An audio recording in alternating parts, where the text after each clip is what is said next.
দেখেছো, খেলাটা তোমার মাথায় ঢুকে গেছে। কত সহজ একটা গেম। দেরি না করলে বেচারির আঙ্গুল থেতলে যেত না।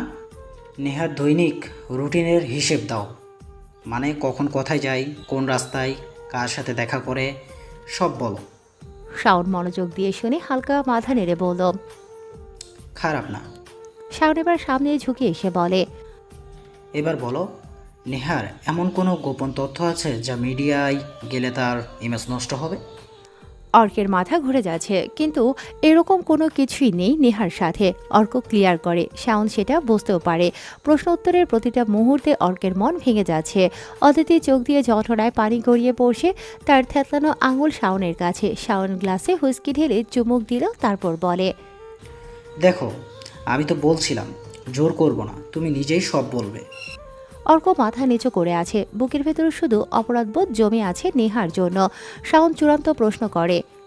নেহার পরিবর্তে বড় প্ল্যান কি? সে কোথায় যাবে, কার সাথে দেখা করবে? পারফেক্ট, গেম শেষ। শাওন ফাইজারকে ইশারা করলেও অদিতিকে বাইরে নিয়ে যেতে। অর্ক শুধু তাকিয়ে রইল, কিছু বলতে পারে না। দরজা বন্ধ হয়ে গেল। শাওন অর্কের দিকে তাকিয়ে বলল। তুমি ভালো খেলেছ, এখন তুমি শুধু অপেক্ষা করো, সময় এলে তোমাকে আমরা ছেড়ে দেব। অর্ক জানে না সে নেহাকে কিভাবে মুখ দেখাবে, কিন্তু অদিতিকে বাঁচানোর জন্য এর বাইরে কিছু করার ছিল না ওর। ঘর ছেড়ে শাওন বাইরে এলো। ফাইজারকে ধীরে বলে উঠল। সব রেকর্ড করেছো তো? জি বস। এখন খেলা শুরু হবে আসলেই। পরের দিন বিকেলে সূর্য ধীরে ধীরে পশ্চিমে ঢলে পড়ছে। নেহা অফিস রুমের বড় কাচের জানালা দিয়ে বাইরে তাকিয়ে আছে, কিন্তু তার চোখে দৃশ্যগুলো ঝাপসা হয়ে আসছে। মাথার ভেতরে একটাই চিন্তা ঘুরপাক খাচ্ছে, অর্ক কোথায়। কারণ অর্ককে সে 1.5 দিন ধরে পাচ্ছে না। সে আবার ফোনের স্ক্রিনে তাকায়, কল ফেল্ড লেখা ভেসে উঠছে বারবার। সারাদিনে এ নিয়ে অন্তত 15 বার কল করেছে। প্রথমে ভেবেছিল হয়তো মিটিংয়ে আছে বা ফোন সাইলেন্টে রেখেছে, কিন্তু রাত পেরিয়ে সকাল, সকাল পেরিয়ে দুপুর, এখন প্রায় সন্ধ্যা, তবু অর্কের ফোন বন্ধ। অর্ক তার ব্যক্তিগত সহকারী হিসেবে শুধু কাজই করে না, বরং নেহার রুটিনে একটা নির্ভরতার জায়গা দখল করে নিয়েছে। এই ছেলেটা কোনো দিন কাজ ফেলে রাখে না, হঠাৎ সে দেখা করছে না কেন? নেহা নিজেকে মনে করায় প্রতিদিন সকালে নেহার শিডিউল তৈরি করে দেয়, মিটিংয়ের আগে ডকুমেন্টগুলো সাজিয়ে দেয়, এমনকি নেহা কখন কফি খাবে সেটাও সে খেয়াল রাখে। আজ সকাল থেকেই যেন অফিসটা ফাঁকা ফাঁকা লাগছে। টেবিলের কোণে অর্কের রাখা পানির বোতল নেই, তার কম্পিউটার বন্ধ পড়ে আছে। নেহা দুপুরের মিটিংয়ে গিয়ে বুঝলো অনেক গুরুত্বপূর্ণ ফাইল গোছানো হয়নি। অর্ক থাকলে এমন হতো না। নেহার মাথায় প্রথমে আসলো শরীর খারাপ হয়েছে নাকি অর্কের। সে দ্রুত রুবিনাকে ডাকলো, নেহার আরেকটা অ্যাসিস্ট্যান্ট। রুবিনা, অর্ক কেন আসছে না অফিসে? কি বলেছিল তোমাকে? না ম্যাম, গতকালও তো একদম ঠিকঠাক ছিল। সন্ধ্যায় আপনাকে কিছু ফাইল দিতে গিয়েছিলাম বলে মনে আছে। তারপর সে কার সাথে জানি দেখা করবে ফোনে বলছিল। আমি আসছি, ব্যাস এইটুকু জানি। নেহার ভ্রু কুঁচকে যায়। গতকাল সন্ধ্যায় সে নিজেও অর্কের সাথে কথা বলেছিল, একদম স্বাভাবিক লাগছিল। বিকেল গড়ালে অস্থিরতা বাড়ে। নেহা আবার কল করলো, ফোন এখনও বন্ধ অর্কের। সে অর্কের বাড়ির ঠিকানা মনে করার চেষ্টা করে। কয়েক মাস আগে একবার সেখানে অফিসের কিছু কাগজ পৌঁছে দিতে গিয়েছিল একই সহকর্মী, কিন্তু ঠিকানা স্পষ্ট মনে পড়ছে না। তার মনে হতে লাগলো হয়তো কোনো দুর্ঘটনা ঘটেছে, রাস্তায় কিছু হয়েছে, বা সে চিন্তাটা শেষ করতে চাইল না। নেহা জানে অর্ক শুধু পেশাদার দিক থেকেই নয়, ব্যক্তিগত জীবনেও অনেকটা তার আস্থাভাজন। নিজের রাজনৈতিক এবং ব্যক্তিগত কিছু গোপন বিষয়ও সে একমাত্র অর্ককেই জানায়। এমন মানুষ হঠাৎ করে কোনো খবর না দিয়ে উধাও হয়ে যাবে, এটা বিশ্বাস করাই কঠিন। তার মানে এক মুহূর্তের জন্য অদ্ভুত একটা ভয় জাগে, কারো দ্বারা অপহরণ হয়েছে কি। সাম্প্রতিক সময়ে নেহার রাজনৈতিক শত্রুদের সংখ্যা বেড়েছে, বিভিন্ন হুমকিও পেয়েছে সে। হয়তো অর্ককে লক্ষ্য বানানো হয়েছে নেহার বিরুদ্ধে তথ্য বের করার জন্য। তবে কি আজহারকে ছেড়ে অর্ককে টার্গেট করেছে ওরা? মনটা দ্বিধায় পড়ে গেল ওর। এখনই কি পুলিশের সাথে যোগাযোগ করবে, নাকি কিছু সময় অপেক্ষা করবে? অর্ক যদি সত্যি বিপদে থাকে তাহলে সময় নষ্ট করা ঠিক হবে না, কিন্তু যদি সে কোথাও ব্যক্তিগত কোনো কাজে গিয়ে ফোন বন্ধ করে রাখে তাহলে অকারণে হইচই হবে। আর যদি অর্কের কিছু হয় তবে প্রভাব পড়বে আবিরের উপরে। নেহা চেয়ারে হেলান দিয়ে গভীর শ্বাস নিল। অফিসের দেয়ালে ঝোলানো বড় ঘড়ির কাঁটা ধীরে ধীরে এগোচ্ছে, কিন্তু তার কাছে মনে হচ্ছে সময় থেমে গেছে। তার মনে পড়ল কয়েকদিন আগে অর্ক হালকা অস্বাভাবিক আচরণ করছিল। কাজ করছিল ঠিকই, কিন্তু মাঝে মাঝে চিন্তায় ডুবে যেত। নেহা তখন ভেবে ভেবেছিল হয়তো ব্যক্তিগত কোনো সমস্যা। সে কি অদিতি নামের কোনো মেয়ের সাথে বলেছিল? নেহা মনে করতে পারল না, কিন্তু অর্কের মুখে হালকা হাসি এসেছিল সেই দিন। এখন সেই স্মৃতি যেন সন্দেহের রং নিচ্ছে। কোথাও কি অদিতির সাথে আছে, নাকি সেই অদিতির কারণে কোনো বিপদে পড়েছে? ঘরের ভিতর হালকা অন্ধকার নেমে আসে। রুবিনা এসে লাইট জ্বালালো। নেহা সিদ্ধান্ত নিল যদি সে অর্কের কোনো খবর না পায় তাহলে নিজেই খুঁজে বের হবে। তবে তার আগে আবিরের সাথে ওর দেখা করা লাগবে। নেহা রুবিনাকে বলল, অর্কের সব কন্ট্যাক্ট লিস্ট বের করো, তার ঘনিষ্ঠ বন্ধু বা পরিবারের কারো নম্বর থাকলে দাও। রুবিনা মাথা নেড়ে বেরিয়ে গেল। একদিকে নেহা বিরক্ত কিভাবে অর্ক তার অফিসে না এসে থাকতে পারে, অন্যদিকে উদ্বেগ তাকে চেপে ধরছে। কোথাও এমন বিপদে পড়েনি তো যেখানে তাকে সাহায্য চাইতেও পারছে না। তার মনে হলো আজ সারাদিনে সে কোনো কাজে মন দিতে পারছে না। ফাইল জমে আছে, মিটিংয়ের নোটস অর্ধেক, কিন্তু মনোযোগ নেই। রুবিনা ফিরে এসে বলল, ম্যাম, অর্কের পরিবারের কারোর নম্বর পাচ্ছি না, শুধু একজনের নাম পেলাম, অদিতি। সে সম্ভবত অর্কের ঘনিষ্ঠ। নেহা নামটা শুনে চুপ হয়ে গেল। মনে পড়ল কয়েক সপ্তাহ আগে অর্ক অফিসে অদিতির কথা বলেছিল, কিন্তু খুব সংক্ষেপে। সে মোবাইল হাতে নিল। এই নাম্বারে কল দাও। রুবিনা নাম্বার ডায়াল করল। স্পিকার অন করে ফোন কয়েকবার বাজার পর কেটে গেল। নেহা তখন বুঝলো বিষয়টা আর সাধারণ নেই। নেহা বুঝে গেছে আবিরের সাথেও কিছু ঘটতে চলেছে। হৃদি হঠাৎ আবিরের সাথে সব কন্ট্যাক্ট অফ করেছে। যদিও আবিরের এক প্রকার ভালো হয়েছে, তবুও মেয়েটা কেন হঠাৎ এমন করলো সেটা আবিরের জানতেই হবে। তাই সে আজ কৌতূহল নিয়ে হৃদির ডিপার্টমেন্টে গিয়ে খোঁজ নিল। ডিপার্টমেন্ট হেড জুয়েল স্যার বলে, আসলে স্যার একটু রিদি ম্যামকে দরকার ছিল। সে কি এসেছে? সরি স্যার, কি জানবো? না মানে স্যার আসলে আবির যেন আকাশ সমান ভোল্টের সংখ্যায় অবাক হয়ে গেছে। হৃদি অস্ট্রেলিয়া চলে গেছে স্কলারশিপ নিয়ে, এটা কিভাবে সম্ভব? তবে সেটা যেতেই পারে। হৃদির বাইরে যাওয়ার ইচ্ছে ছিল, সেটা আবির জানতো, কিন্তু এইভাবে তাকে কিছু না জানিয়ে কিভাবে চলে গেল? ভাবতে ভাবতে আবির ভার্সিটি থেকে বের হয়।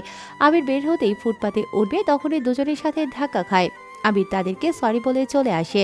লোক দুটো আবিরের দিকে তাকিয়ে থাকে। কিছু দূর আবির আসতেই বুঝতে পারে লোক দুটো আবিরকে ফলো করছে। আবির বিভিন্ন রাস্তা ঘুরিয়ে পেঁচিয়ে ওদের থেকে আড়াল হয়ে বাড়িতে আসে। নেহার লোক বলে মনে হয়নি দুজনকে, কারণ নেহার লোক কখনো সব সময় ফলো করবে না। বাসায় এসে আবির তার মাকে হৃদির কথা বলতেই তার মা যেন আকাশ থেকে পড়ল। আবিরের মা সাথে সাথে হৃদির বাসায় যোগাযোগ করে, কিন্তু শেষে যা জানা গেল সে হুট করে চলে যেতে হয়েছে ওদের।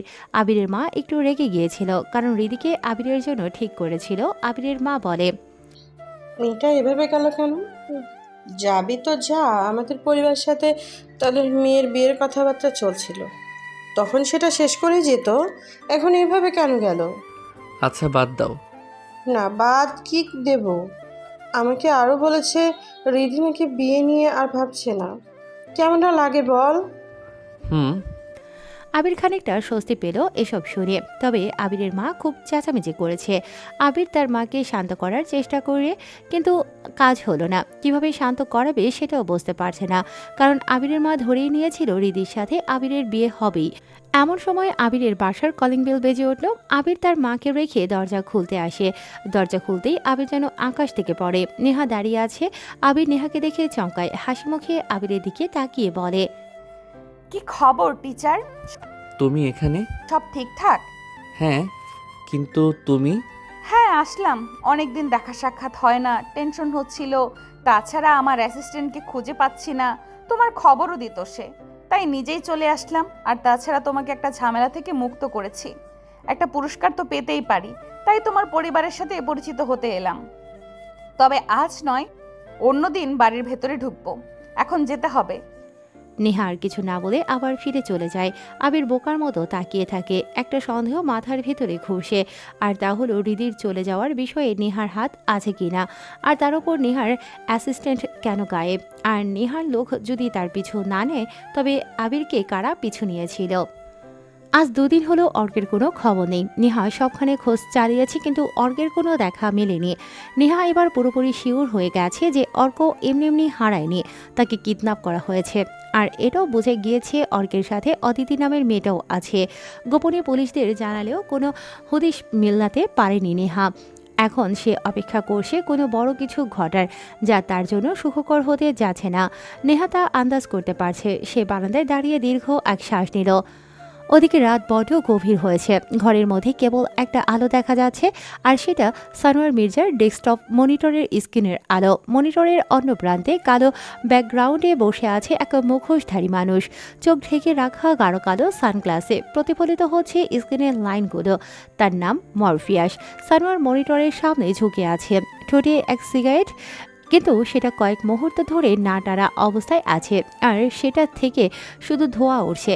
মরফিয়াস তার কণ্ঠে গাম্ভীর্য এনে বলে, নিহার কার সাথে সম্পর্ক আছে সেটা বের করেছো?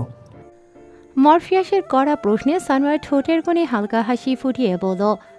সানোয়ার এবার তার সিগারেটে টান দিলেন। স্ক্রিনে মুখোশের ভেতর থেকে মরফিয়াসের ঠোঁট নড়ল। খুবই সহজ, তাকে তুলে আনো, তার সব কিছু খুঁজে বের করো। তার মুখ দিয়েই আমরা নিহা আর আবিরের একটা ক্যান্ডেল বানাবো। নিহার সব কিছু পর্যবেক্ষণ করে জেনেছি কীভাবে ভিডিওটা মেক করলে ভাইরাল হবে। মরফিয়াস কিছুক্ষণ চুপ রইল। স্ক্রিনে শুধু ধোয়া ভাসছে, যেন ওদিক থেকেও সিগারেট টানা হচ্ছে। সানোয়ার জানে না ব্যক্তিটাকে, তবে সানোয়ারের হয়ে কাজ করছে সেটাই বড় কথা। মরফিয়াস বলে, কি সেটা? সানোয়ারের সামনে রাখা গ্লাস থেকে এক চুমুক কফি খেলো, তারপর মনিটরের দিকে তাকিয়ে ধীর কণ্ঠে বলল, দারুণ ভিডিওটা হবে আমাদের সবচেয়ে বড় অস্ত্র। আমরা সেটা নিহার রাজনৈতিক ক্যারিয়ার ধ্বংস করতে ব্যবহার করব। শুধু রাজনৈতিক নয়, তার ব্যক্তিগত জীবনও শেষ হয়ে যাবে। সে না পড়বে মুখ দেখাতে, না পারবে স্বাভাবিক থাকতে। হিহা হা হা। সানোয়ারের বিদঘুটে হাসি যেন মরফিয়াসের কানে এসে লাগে।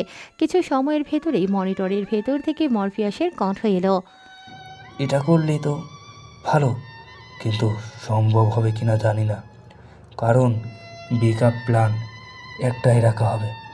তবে আমি এআই ব্যবহার সহজ করে রিয়েলিস্টিক করে দিতে পারবো। সানোয়ার আবার কফির মগে চুমুক দিল। সে জানে তার হাতে এখন অর্ক চলে এসেছে, যার দুর্বলতা অদ্বিতীয়। সানোয়ার ঠোঁটে কটুভাব ফুটে উঠল। সানোয়ারের কথা থামিয়ে আবার হাসল।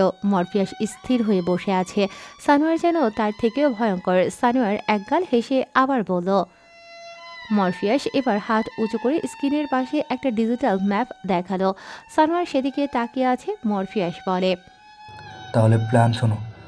প্রথম ধাপ, আবিরকে টার্গেট করে লোকেশনে আনা। তার ফোন, ল্যাপটপ, সোশ্যাল অ্যাকাউন্ট সব লক করে দেওয়া হবে, যেন সে বাইরে কারোর সাথে যোগাযোগ করতে না পারে। দ্বিতীয় ধাপে নেহাকে ট্র্যাক করা হবে, তার দৈনিক রুটিন, মিটিং শিডিউল, এমনকি তার বডিগার্ডের প্যাটার্ন পর্যন্ত।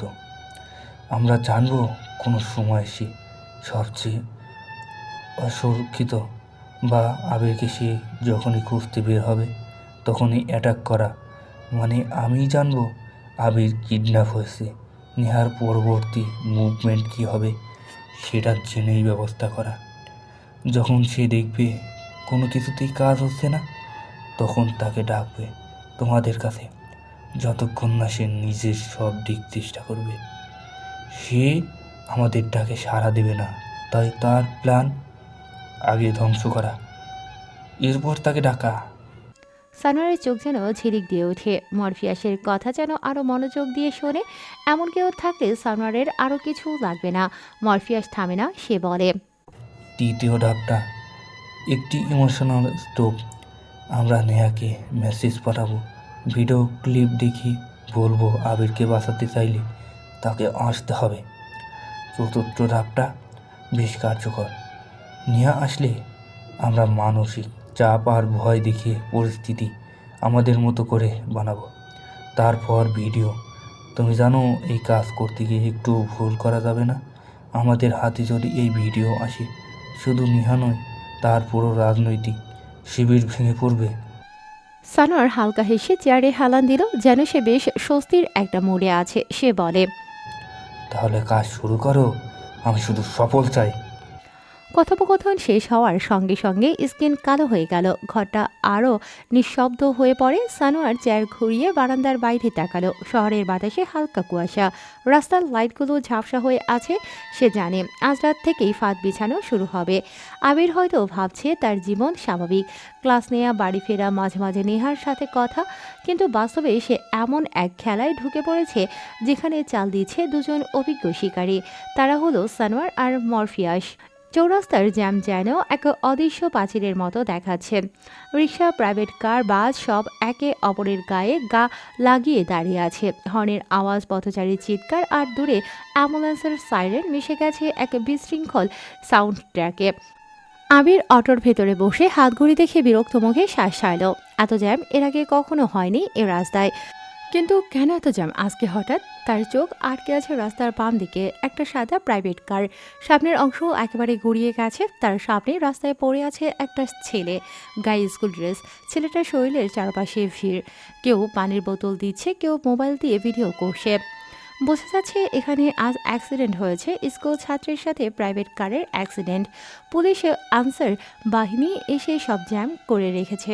এমন ভয়ঙ্কর অ্যাক্সিডেন্ট কার দোষ কে জানে। সে অটোতে একা বসে হেলান দিল। এমন পরিস্থিতিতে নামলেও কাজ হবে না, হেঁটে যেতে হবে আবার ভার্সিটির গেট অবধি। ভার্সিটি থেকে যখন বের হয়েছিল তখন সব ঠিকঠাক ছিল। চৌরাস্তার কাছে আসতেই বাধে বিপত্তি। আচ্ছা, নেহা কি করছে? হঠাৎ নেহার কথা মনে পড়ল আবিরের। গতকাল বিকেলে নেহা তাদের বাড়িতে এসেছিল। দরজার সামনে দাঁড়িয়ে অদ্ভুতভাবে শুধু জানতে চেয়েছিল, তুমি ঠিক আছো তো? তারপর কিছু না বলেই চলে গিয়েছিল। আমাকে নিয়ে হঠাৎ এত চিন্তা করছে নেহা। আবিরের ভাবনাতে এখন এই প্রশ্ন। আবির উত্তর খুঁজে পায়নি। তবে আজকে সেই কথাগুলো আবার মাথায় ঘুরছে। একটা রিক্সাওয়ালা তখন সামনের গাড়িকে পাশ কাটানোর চেষ্টা করছে, কিন্তু 1 ইঞ্চিও এগোতে পারছে না। আবির বিরক্ত হয়ে চারপাশে তাকালো। এমন সময় কোথাও থেকে 4 জন ছেলে হঠাৎ দুদিক থেকে এসে অটোর ভিতরে ঢুকে পড়ল। সবাই মুখে সার্জিক্যাল মাস্ক, কিন্তু সেটা মুখের নিচ পর্যন্ত নয়, প্রায় নাকের ওপর। চোখ ছাড়া আর কিছু দেখা যাচ্ছে না। চোখগুলো কেমন অস্বাভাবিক স্থির।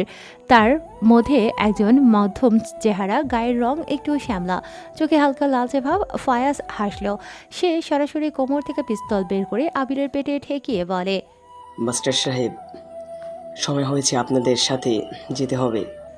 ফায়াজের কণ্ঠে কোনো আবেগ নেই। আবিরের বুকের ভেতরে যেন একসাথে হাজারটা দোল বাজতে শুরু করলো। মুখ শুকিয়ে কাঠ, ভয় পেয়েছে সে আবার কেমন করলো। এরা কি নেহার লোক হলে অস্ত্র কেন? কেন? আমি কোথায় যাব? ফায়াজ তার ছেলের হাসি দিল। চোখে এক ফোঁটা দয়া নেই। আবিরের ভয় পাওয়া চেহারা দেখে বেশ মজা পাচ্ছে সে। প্রশ্ন করার সময় নেই, আপনি নিজে ভালোভাবে নামবেন না, আপনার ট্রেনে নামাব। অটোচালক কিছুটা অস্থির হয়ে পেছনে তাকাতে যাচ্ছিল। তখনই সুজন নামের একটা ছেলে তার কাঁধে হাত রেখে বলল, তুমি কিছুই দেখোনি মামা, চুপচাপ বসে থাকো। অটোওয়ালা মুখ পাথরের মতো শক্ত হয়ে গেল। সে সামনে তাকিয়ে চুপ করে রইল। আবির বুঝলো এখানে প্রতিবাদ মানে আত্মঘাতী হওয়া। কিছু বললে সমস্যা আছে, কিন্তু সে করেছেটা কি? কামালের লোক কি এরা? কিন্তু কামাল কেন এমন করবে? সব তো মিটে গেছে। আবির কাপা গলায় বলল, নামছি। আমার ব্যাগটা আমরা নিয়ে যাচ্ছি। দুপাশ থেকে হাত ধরে তাকে টেনে নামানো হলো। ফায়াজ আবিরের খুব কাছাকাছি দাঁড়িয়ে পিস্তল পিঠে ঠেকিয়ে রাখে। ফাঁকা জায়গা দিয়ে তাকে নিয়ে হাঁটতে থাকে। 30 মিনিট হাঁটার পর জ্যাম থেকে দূরে দাঁড়িয়ে থাকা একটা কালো মাইক্রোবাসের দিকে নিয়ে যাওয়া হলো তাকে। আবির হাঁটার সময় অনুভব করলো তার হাঁটু যেন নিজের ওজনই বহন করতে পারছে না। মাইক্রোবাসের ভেতরে ঢোকার সঙ্গে সঙ্গে একটা তীব্র সিগারেটের গন্ধ নাকে এলো। জানালাগুলো কালো কাচে আবৃত। বাইরের থেকেও আলো ঢুকছে না।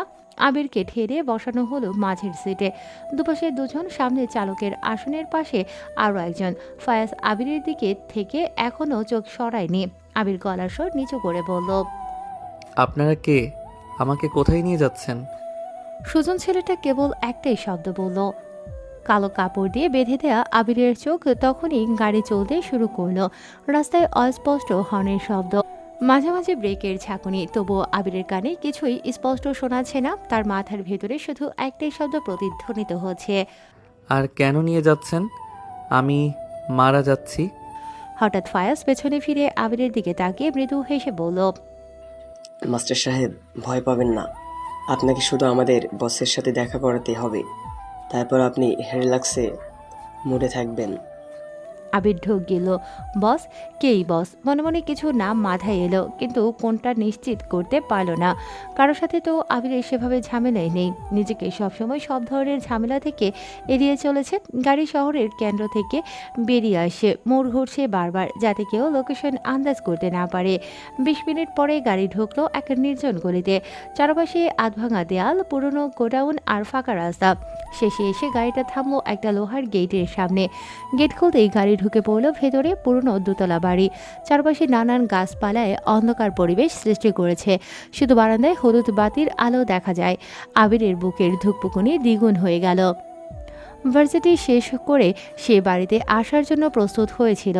বাড়িতে রীতিকে নিয়ে তার মায়ের বেশ চাপ যাচ্ছে, কারণ আবিরের মা রীতিকে তার ছেলের বউ হিসেবে ভেবেই নিয়েছিল। কেবল শুভ দিন তারিখের অপেক্ষা ছিল। কিন্তু সেই মেয়ে হঠাৎ আবিরকে বিয়ে করবে না, স্কলারশিপ পেয়েছে, এমনটা নেহাত সহজ বিষয় নয়। আবির ভাবতে ভাবতে অটো ডাক দিয়েছিল। অটোতে উঠে ঠিকানা বলতেই অটো চলতে শুরু করে। আজকে আবির তাকে কেউ ফলো করছে এমন কাউকে দেখেনি। আবির অটোতে উঠতে চলতে শুরু করে। চৌরাস্তায় এসেই পড়ে জ্যামে। এরপর সে কিডন্যাপ হয়। আর তারপরেই আবির চোখ খুলে দেখে এমন একটা স্যাঁতস্যাঁতে বাড়ির ভেতরে ঢুকতেই গা ছমছমে একটা পরিবেশ। বসার ঘর বিশাল, কিন্তু আলো কম। টেবিলের উপর হুইস্কির বোতল, পাশে অর্ধেক পোড়া সিগারেটের অংশ। মাঝখানে বসে আছে শাওন, সোফার উপর পা তুলে, ঠোঁটে সিগারেট, চোখে অদ্ভুত শান্ত দৃষ্টি। এমন দৃষ্টি যেন কোনো শিকারকে দেখছে সে। তার বাম পাশে দাঁড়িয়ে ফায়াজ, ডান পাশে সুজন এসে দাঁড়ালো। আর ঠিক সোফার বিপরীতে দুজন চেয়ারে বাঁধা। আবির তাকায় সেদিকে, ঠিকভাবে চেনে না, তবে তারা অর্ক আর অদিতি। মুখে টেপ লাগানো। আবির ভয় পায়। অদিতির চোখে আতঙ্ক, মুখে টেপ লাগানো বেশ শক্ত করে। অর্কের মুখ ফ্যাকাশে হয়ে গেছে, হাত বাঁধা, চোখে অসহায় ভয়ের ছাপ ওর। আবির ঢুকতেই অর্ক তার দিকে তাকালো। দৃষ্টি যেন বলছে, তুমি এখানে কেন এলে? পালাও। শাওন ধীরে ধীরে সিগারেটের ধোঁয়া ছাড়লো, তারপর বলল। অদিতির চোখে আতঙ্ক, মুখে টেপ লাগানো বেশ শক্ত করে। অর্কের মুখ ফ্যাকাশে হয়ে গেছে, ওর হাত বাঁধা, চোখে অসহায় ভয়ের ছাপ ওর। আবির ঢুকতেই অর্ক তার দিকে তাকালো। দৃষ্টি যেন বলছে, তুমি এখানে কেন এলে? পালাও। শাওন ধীরে ধীরে সিগারেটের ধোঁয়া ছাড়লো, তারপর বলল। ও, আমাদের মাস্টার সাহেব এসে গেছে। হ্যালো মাস্টার সাহেব। আবির তখনও বুঝতে পারছে না কি হতে যাচ্ছে। সে ঠোঁট নাড়ালো, কিন্তু কিছু বলল না। শাওন উঠে দাঁড়ালো, ধীরে ধীরে আবিরের দিকে এগিয়ে এসে বলল। মাস্টার মশাই, তুমি ভাবছো তোমাকে কেন এখানে তুলে এনেছি? আমি কিছু জানি না, প্লিজ আমাকে যেতে দিন। আমি তো কিছু করিনি। আমি কেন এখানে এসেছি? আবিরের কথা শুনে শাওন হালকা করে হাসে, যদিও সেটা খুশির হাসি। সে বলে। ওলে আলাম বাচ্চারে, তুমি জানো না ওই ফায়াজ? তোরা বলেছিলি না কেন এনেছি ওকে? বাহ, তোরা তো দেখি রহস্য রাখতে শিখে গেছিস। তো মাস্টার মশাই, তোমার কনফিউজ দূর করে দিচ্ছি। কি যেন নাম তার? তোমার গার্লফ্রেন্ড না সে? হ্যাঁ, নেহা, আমাদের প্রিয় হোম মিনিস্টার। তার খুব ঘনিষ্ঠ দুইজন মানুষ এখন আমার সামনে, বুঝছো মাস্টার? তার জন্য তোমাকে আনা হয়েছে। আবিরের চোখ যেন কপালে উঠে যায়। এবার সে ভালো মতোই বুঝতে পেরেছে তাকে কেন এখানে তুলে আনা হয়েছে, কিন্তু এটা জানে না তার ইনফরমেশন কে দিয়েছে। শাওন হাত তুলে ইশারা করলো অর্ক আর আবিরের দিকে। মাস্টার, ওই যে ছেলেটা দেখছো, অর্ক নাম, নেহার পার্সোনাল অ্যাসিস্ট্যান্ট। ওর মাধ্যমে তোমার খবর পেলাম, না হলে কিভাবে এসব জানবো বলো? আর অর্কের পাশে আরেকজন আছে, সে অর্কের বিশেষ বন্ধু। অর্ককে পেতে অদিতিকে ওঠানো হয়েছে, আর নেহাকে পেতে তোমাকে আনা লাগছে। বুঝে গেছো এবার? মরার আগে আমি আবার কারো কনফিউজ রাখি না। ও তোমাকে চেনো? শাওনের কথায় আবির শিউরে উঠল। শাওনের চোখে এক ধরনের তাচ্ছিলের খেলা, যেন সে শুধু ভয় দেখাচ্ছে না, বরং আনন্দ পাচ্ছে এই ভয় তৈরি করে। আবির শাওনকে ভালো করেই চেনে। মেরিনার ধর্ষণের ঘটনা শাওনকে চেনাতে বাধ্য করেছে। শাওন টেবিলের উপর থেকে একটা ছুরি তুলে নিয়ে বলে। আমাদের একটা ছোট্ট গেম আছে, তোমরা তিনজনেই খেলবে। প্রশ্নের সঠিক উত্তর দিলে ভালো, ভুল উত্তর দিলে। সে ধীরে ধীরে অদিতির দিকে এগিয়ে গেল। অর্ক চিৎকার করে উঠল। তাহলে আবির সাহেব বলো, নেহার সাথে কতদিন ধরে সম্পর্ক?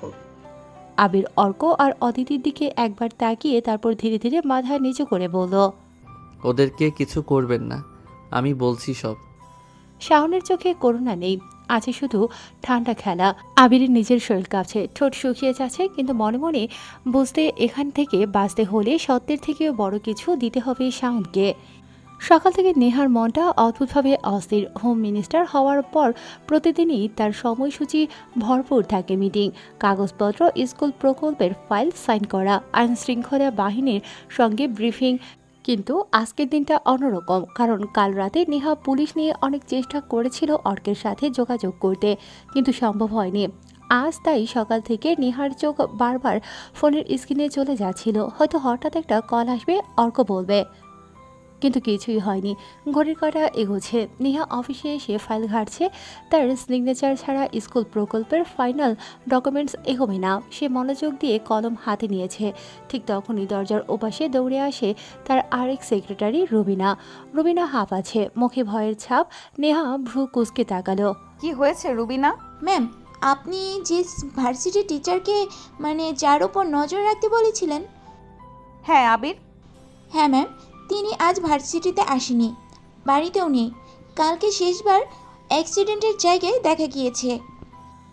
নেহার রিসপন্স হঠাৎ থেমে গেল যেন। সে বুঝতে পারছে না কি হতে যাচ্ছে। কি বলছো? নেহার কথায় রুবিনা কাপা গলায় বলে, রাস্তার সিসি ক্যামেরা ফুটেজে দেখা গেছে তাকে 4 জন ছেলে জোর করে টেনে নিয়ে যাচ্ছে। তারপর আর কোনো খোঁজ নেই। কাগজ কলম সব ফেলে নেহা চেয়ার থেকে উঠে দাঁড়ালো। তার চোখের ভেতর যেন ঝড় বয়ে যাচ্ছে। আবিরের সাথে সে নিজের অজান্তে গভীর সম্পর্কে জড়িয়ে পড়েছে। সে যদি সত্যি গায়েব হয়ে যায়। নেহা হাঁটতে লাগলো রোমের এক প্রান্ত থেকে আরেক প্রান্ত। মন বলছে এ কেবল সাধারণ অপহরণ নয়, এর পেছনে কেউ আছে, আর সেই কেউ মানেই সানোয়ার মির্জা। কিন্তু কোনো প্রমাণ ছাড়া সানোয়ারকেই বা ধরবে কী করে? নেহা নিজেকে সামলাতে পারছে না। যদি আবির মারা যায়, যদি তাকে রাজনৈতিক হাতিয়ার বানানো হয়, আরও বড় আতঙ্ক যদি কারো কাছে আবিরের সাথে তার ব্যক্তিগত সম্পর্কের ইঙ্গিত পৌঁছে যায়। নেহা ডেস্কে ফিরে এলো, 2 হাত দিয়ে কপাল চেপে ধরেছে। মাথার ভেতর কেবল একটাই প্রশ্ন ঘুরছে, এখন কি করবে সে? সে কি সরকারি পুলিশকে বলবে, নাকি গোপনে খোঁজ করবে, যেন কেউ না জানে আবির তার জীবনে কতটা গুরুত্বপূর্ণ? রুবিনা আসতে বলল, ম্যাম, আমি কি পুলিশ হেডকোয়ার্টারে খবর পাঠাবো? না, এক্ষুনি না। অফিসিয়ালি খবর গেলে সবাই জানবে আবিরকে আমি খুঁজছি, তার সাথে আমার নাম জড়িয়ে যাবে। দেখি কি করা যায়। রুবিনা চুপ হয়ে গেল। সে বুঝতে পারছে না কেন নেহা এমন অদ্ভুতভাবে প্রতিক্রিয়া করছে। নেহা উঠে জানালার পাশে দাঁড়ালো। বাইরে গাড়ির হর্ন, মানুষের ভিড়, কিন্তু তার কাছে সব কিছু স্তব্ধ মনে হচ্ছে। একটা স্মৃতি ফিরে এলো মাথায়। আবিরের বাড়ির দরজায় দাঁড়িয়ে কথা বলেছিল নেহা। সে চেয়েছিল অন্তত একবার নিশ্চিত হতে যে আবির ভালো আছে। আবির ভীতু হলেও তার চোখে এক ধরনের নিষ্পাপ সততা ছিল। আর সেই মানুষটাকে যদি তারা মেরে ফেলে? নেহার বুকের ভেতর ধুকপুকুনি বেড়ে যাচ্ছে। রাজনীতি, ক্ষমতা, মন্ত্রণালয়, সব কিছুর পেছনে তারও তো একটা হৃদয় আছে, আর সেই হৃদয় এবার আতঙ্কে চূর্ণ হয়ে যাচ্ছে। নেহা হঠাৎই নিজের মনে বলল, না, এটা সাধারণ অপহরণ না। সে জানে সানোয়ার মির্জা অনেক আগেই তার পেছনে লেগেছে। শাওনও তার সাথে আছে। কি করবে, কোথায় যাবে সে ভেবে পাচ্ছে না। অর্ক নিখোঁজ, এখন আবিরব, সব কাকতালীয় না?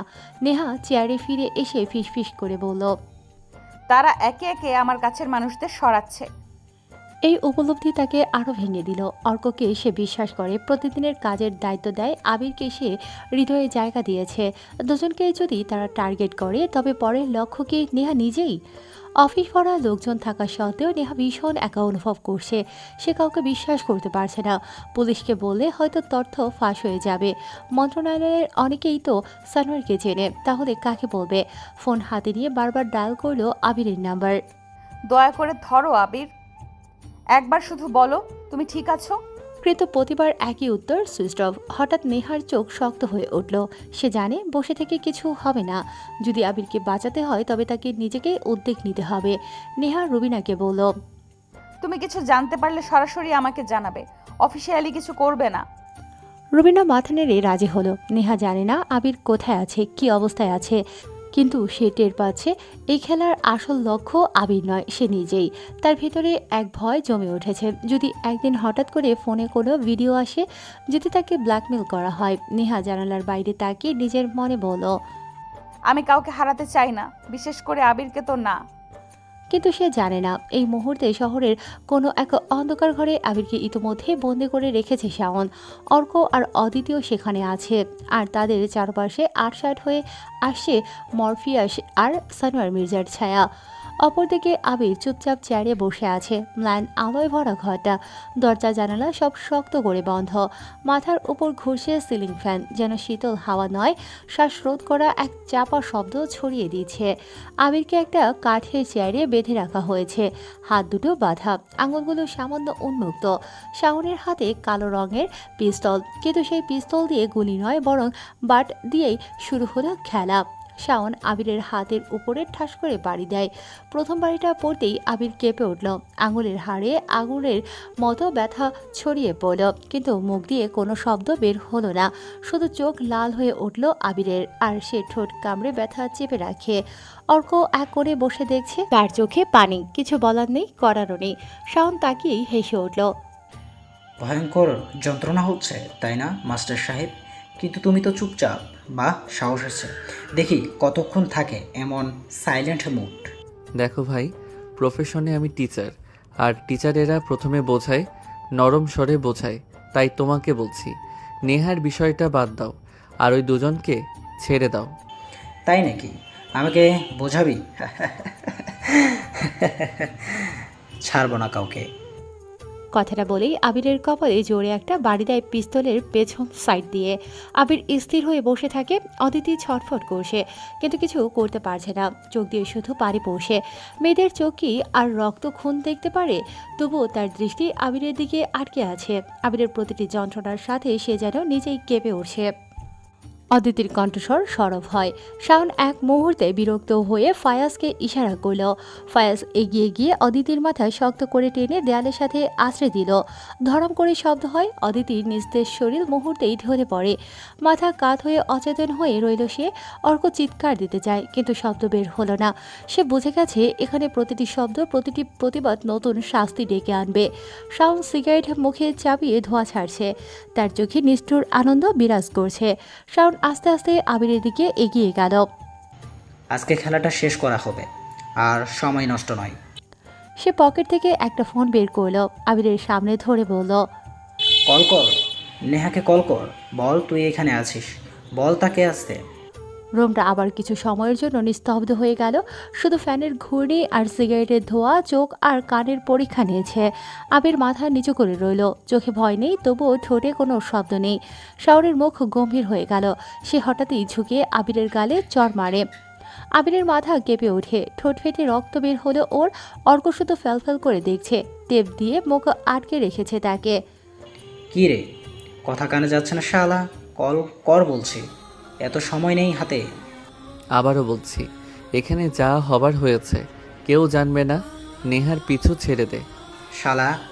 শাওন আবার চড় মারে, তারপর ফোনটা আবিরের সামনে এগিয়ে দেয়। আবির তাকিয়ে রইল স্ক্রিনের দিকে, হাত কাঁপছে, কিন্তু মনে হচ্ছে ওর ভেতর ভয় খেলা করছে। যদি সে নেহাকে কল করে তবে নেহা বিপদে পড়বে, কিন্তু যদি না করে তবে শাওন হয়তো এখনই তার আঙুল কেটে ফেলবে, কিংবা অদিতিকে শেষ করে দেবে। অর্ক পাশ থেকে তাকিয়ে আছে, তার মনে হচ্ছে আবির একদম অসহায়। অর্কের ভিতরেও একই দ্বন্দ্ব, কিছু করা যায় না, নাকি চুপ থাকাই বাঁচার একমাত্র উপায়। শাওন সিগারেটের ধোয়ার রিং ছুঁড়ে হাসতে থাকে। চুপ করে থাকলে কিন্তু লাভ নেই, জানিস তো আমি কি করতে পারি। সে হঠাৎ আবার পিস্তলের বাট তুলে নিল। এবার আর আঙুল নয়, সরাসরি আবিরের কাঁধে বাড়ি মারল। আবির হুঁশ হারানোর মতো করে ঝুঁকে পড়ে, মুখ থেকে হালকা গোঙানি বের হলো। আহ! এটাই প্রথমবার আবিরের কণ্ঠে ব্যথার শব্দ বের হলো। শাওন হেসে উঠে বলে, অবশেষে নীরবতা ভাঙলি, খুব তাড়াতাড়ি আরও ভাঙবি, তবে তোর দম আছে বলতে হয়। অর্কের বুকের ভেতর দম আটকে আসে। সে জানে আবির কিছু করুক বা না করুক ফল একটাই, কিন্তু কিছুই করতে পারছে না। তার চোখে ভেসে উঠছে নেহার মুখ।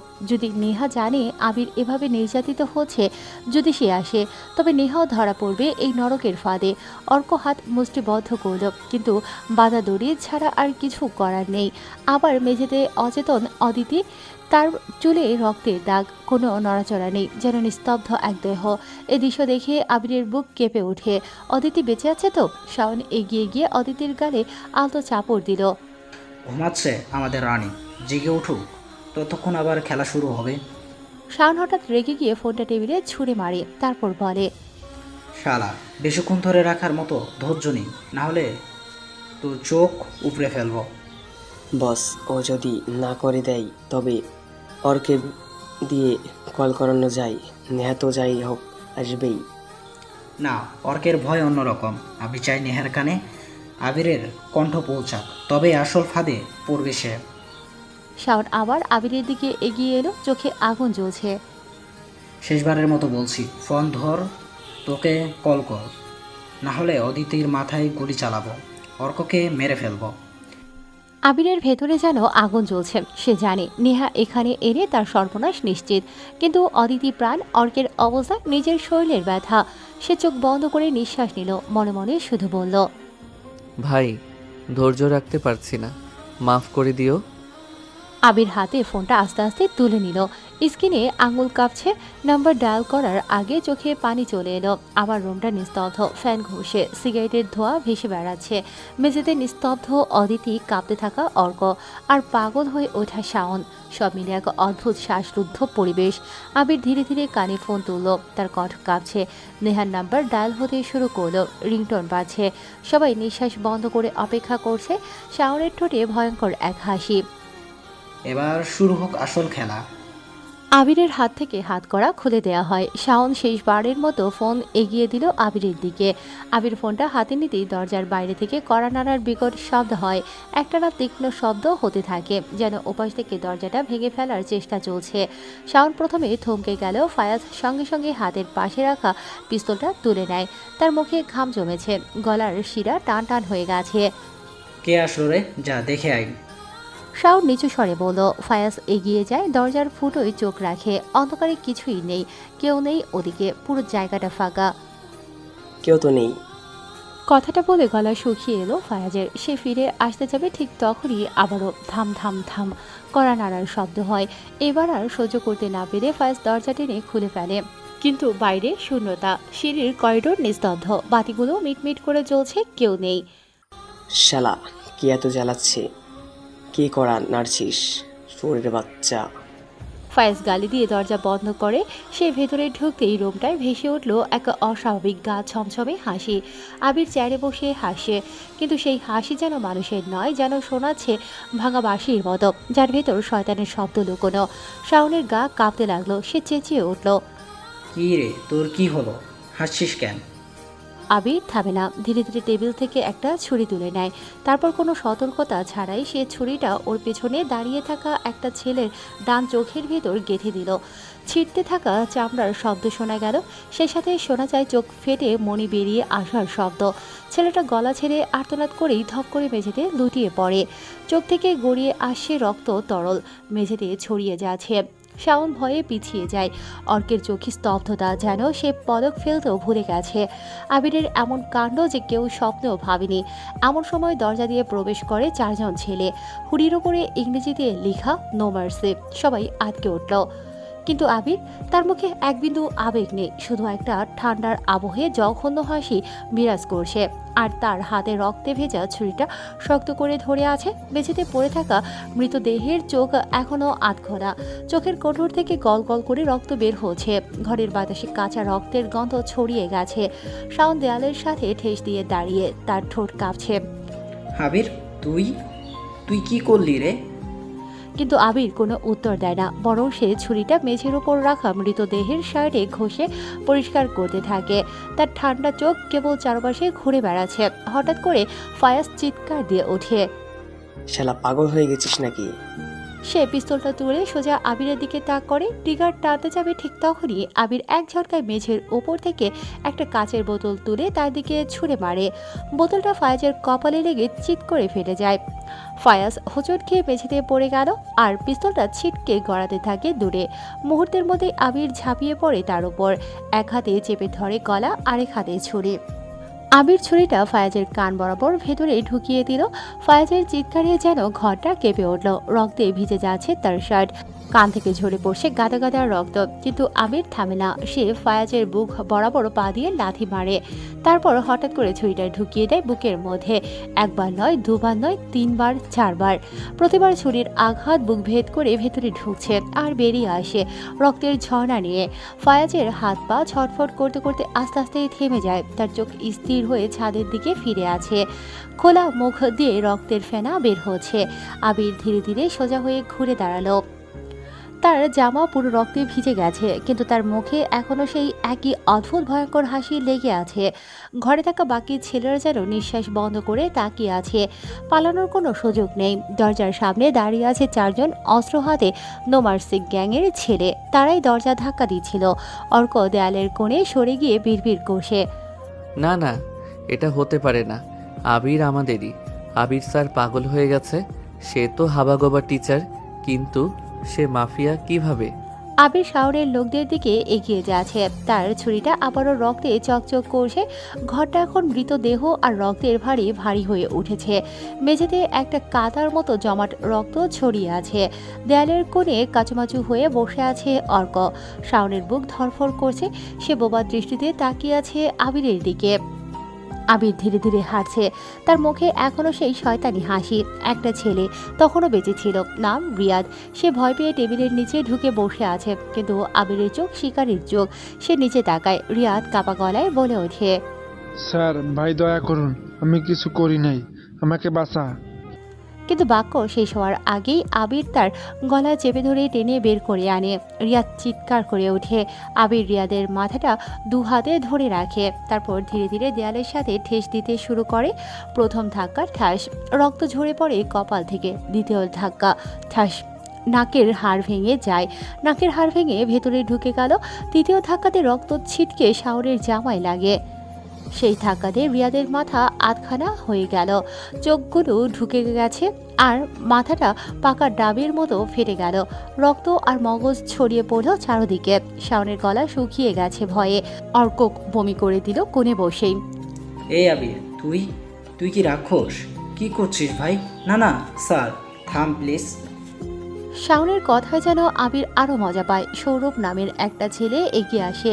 আবির ছুরিটা তুলে আবির ওর গলার মাঝ বরাবর ঢুকিয়ে দিল।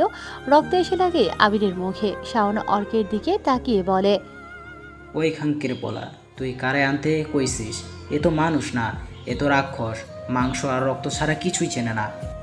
আবির দাঁড়িয়ে আছে নিস্তব্ধ হয়ে। আবির লম্বা একটা শ্বাস নিল, যেন রক্তের গন্ধটা তার কাছে মদের মতো নেশা জাগিয়ে দিয়েছে। সুজন নামের ছেলেটাকে শাওন পাঠায় আবিরের কাছে। মেঝেতে পড়ে থাকা পিস্তলটা তুলে নেয় আবির। সেটার পেছনের অংশ দিয়ে সুজনের হাত দাঁত বরাবর জোরে একটা বাড়ি মারল। মুখটা বেঁকে গেছে ওর। মেঝেতে পড়ে সেখানেই মারা যায় সুজন। তারপর আবির ঘুরে তাকায় শাওনের দিকে। শাওন হঠাৎই বুঝে ফেলে এবার তার পালা। কিন্তু আবির কিছুক্ষণ দাঁড়িয়ে থেকে একটা হাসি দিয়ে বলে, তোকে প্রথমেই বলেছিলাম নেহার পিছন ছাড়। টিচারেরা প্রথমে বোঝায়, পরে মারে। বোঝানোর সময় শেষ। তবে তোকে এখন মারছি না। ভয় পাচ্ছিস যখন, আরেকটু অপেক্ষা কর। তোর লোক তো এখনো বেঁচে আছে, বুঝেছিস শাওন? স্রষ্টা মাফ করলেও আমি করি না। আমার ইনসাফ হলো সরাসরি কবরের নীরবতার স্বাদ দেওয়া। জানিস আঙ্কেল কি বলতো? যারা আজ তোমাকে তুচ্ছ ভাবছে, কাল যেন তোমার নাম শুনলেই তাদের কলিজা শুকিয়ে যায়। নিজের সাম্রাজ্য নিজেই গড়ো। দরকার হলে লাশের উপর দিয়ে হেঁটে যাও। কিছু বুঝলি? শাওন আবিরের কথায় কাঁপতে থাকে। তার গলা দিয়ে কোনো শব্দই বের হয় না। আবির ধীরে ধীরে ছুরিটা চেড়ে নেয় তার জিভ দিয়ে। রক্ত তার ঠোঁট লাল করে দিয়েছে। ঘরের ভেতরে নিস্তব্ধতা ভর করেছে। মেঝেতে 4টা নিথর দেহ, কারো চোখ ফাঁকা, মুখ খোলা, কান বা গলা দিয়ে রক্ত পড়ছে। শাওন দেয়ালে হালান দিয়ে বসে পড়েছে, তার পা কাঁপছে। অর্ক ভয়ে কান্না চেপে বসে আছে। গলা থেকে গড়গড় শব্দ বেরোচ্ছে, কিন্তু এখনো একজন বেঁচে আছে, নাম মিশু। শাওনের কাছের লোক ও সে দেখতে ছোটখাটো ছেলেটা। ভয়ে তার মুখ সাদা হয়ে গেছে। সে হঠাৎই হাত জোর করে আবিরের সামনে পড়ে যায়। ভাই প্লিজ ভাই, আমি আপনার পায়ে পড়ি, আমি আপনার সাথে কিছু করিনি, আমাকে। আবির তার দিকে তাকালো। তারপর হঠাৎ আবির হাঁটু গেড়ে বসে মিশুর মুখের খুব কাছে চলে যায়। একটা দীর্ঘশ্বাস নেয় রক্তমাখা নাক দিয়ে। চুপচাপ থাক, বলেছি না বোঝানোর সময় শেষ, এখন যা বলার আমি বলবো। মিশুর মুখ ধরফর কষে আবির ধীরে ধীরে হাত বাড়িয়ে তার ঠোঁটে আঙুল রাখলো। হঠাৎ করে আবির ছুরিটা মিশুর মুখের ডান চোয়াল দিয়ে ঢুকিয়ে বাম চোয়াল দিয়ে বের করে দিল। তারপর জোরে একটা টান দেয়। গাল দুটো চিড়ে গেছে। মিশুর ঠোঁট থেকে গড়গড় শব্দ বের হতে থাকে। তার মুখ দিয়ে রক্ত ছিটকে আসে ফোয়ারার মতো। সে হাত দিয়ে গাল চেপে ধরার চেষ্টা করে, কিন্তু কাঁটাটা এত গভীর যে হাতের আঙুলো রক্তে পিছলে যাচ্ছে। শাওন ভয়ে চিৎকার দিয়ে উঠে দাঁড়ায়। অর্ক চোখ ঢেকে কাঁপতে থাকে। বমি দুবার করে ফেলেছে সে। মিশু হাত পা ছুঁড়ে কিছুক্ষণের মধ্যেই নিথর হয়ে পড়ে যায়। ঘরের মেঝে এখন কেবল রক্তে ভরা, দেয়ালে রক্তের লাল ছোপ, যেন কোনো শিল্পী আনাড়ি হাতে ছবি আঁকার জন্য দেয়ালে রং ছিটিয়েছে। আবির দাঁড়িয়ে আছে 5টা মৃতদেহের মাঝে। তার ছুরিটা একেবারে লাল হয়ে গেছে রক্তে। সে ধীরে ধীরে ঘুরে তাকায় শাওনের দিকে। শাওনের বুক ধপধপ করছে। তার চোখে এখন আর রাগ নেই, আছে শুধু আতঙ্ক। শ্বাস নিতে নিতে সে হাঁপাচ্ছে। আবির ওর কাছে এগিয়ে আসলো, ছুরি দিয়ে মারতে যাবে, কিন্তু হঠাৎ থেমে যায়। তারপর ছুরিতে থাকা রক্তটা শাওনের গালে মুছতে মুছতে বলে, কিরে, ভয় পাচ্ছিস? তুই মানুষ না, তুই জানোয়ার, তুই একটা রাক্ষস, তুই একটা শয়তান রে। ইংরেজিতে একটা কথা আছে, অ্যাপিয়ারেন্সেস ক্যান বি ডিসেপটিভ। এর মানে হলো যা দেখা যাচ্ছে তা সবসময় সত্য নাও হতে পারে। শাওনের বুকের ভেতরটা যেন 1 সেকেন্ডের জন্য ফ্রিজ হয়ে যায়। সে হাঁপাতে হাঁপাতে দেয়ালে ঠেস দিয়ে বসে পড়ে। আবির ধীরে ধীরে ছুরিটা শাওনের গালের পাশে আবারও ছুঁয়ে দেয়। তারপর কানের কাছে মুখ এনে ফিস ফিস করে বলে, এবার সিদ্ধান্ত তোর, বল কিভাবে মৃত্যু চাস। বাঁচার জন্য 2টো অপশন তোর জন্য। প্রথমটা হলো তোর সিদ্ধান্তে যদি তুই মরতে চাস তাহলে ছেড়ে দেব, আর দ্বিতীয়টা হলো আমার সিদ্ধান্তে মরা। বল কোনটা চাস? টিচার, আমাকে ছেড়ে দে। মাথাটা আবার গরম করাস না, গেম খেলা শখ না তোর? বল জলদি। আমার সিদ্ধান্তে মরতে চাইনি আমি। জো হুকুম বস। কিন্তু আপনি বলেছেন ছেড়ে দেবেন। শাওনের কথা শুনে দরজার কাছে থাকা ছেলেগুলো হাসে। শাওন বুঝে যায় আবির তার সাথে মজা নিয়েছে। আবির হাত বাড়ায়। একটা ছেলে এগিয়ে আসে আবিরের দিকে সিগারেট বাড়িয়ে দিল। শাওন কখনো এতটা ভয়ঙ্কর কোনো মানুষকে দেখেনি। অথচ যখন আবির এসেছিল সে যেন সবচাইতে হাওয়াগোবা একজন টিচারের মতো ছিল। আবির সিগারেটে টান দেয়, ছুরিটা হাতের নিচেই শক্ত করে ধরে। শাওনের চুল মুষ্টিবদ্ধ করল। এরপর জোরে নিচে চেপে ধরে ঠাস করে শাওনের মাথায় চাপ দেয়। ছুরিটা শাওনের মুখের ভেতরে ঢুকে যায়। আবির দেয়ালে হেলান দিয়ে বসলো। অর্কের দিকে তাকায় সে। অর্ক আবিরকে দেখে কথা হারিয়ে ফেলেছে।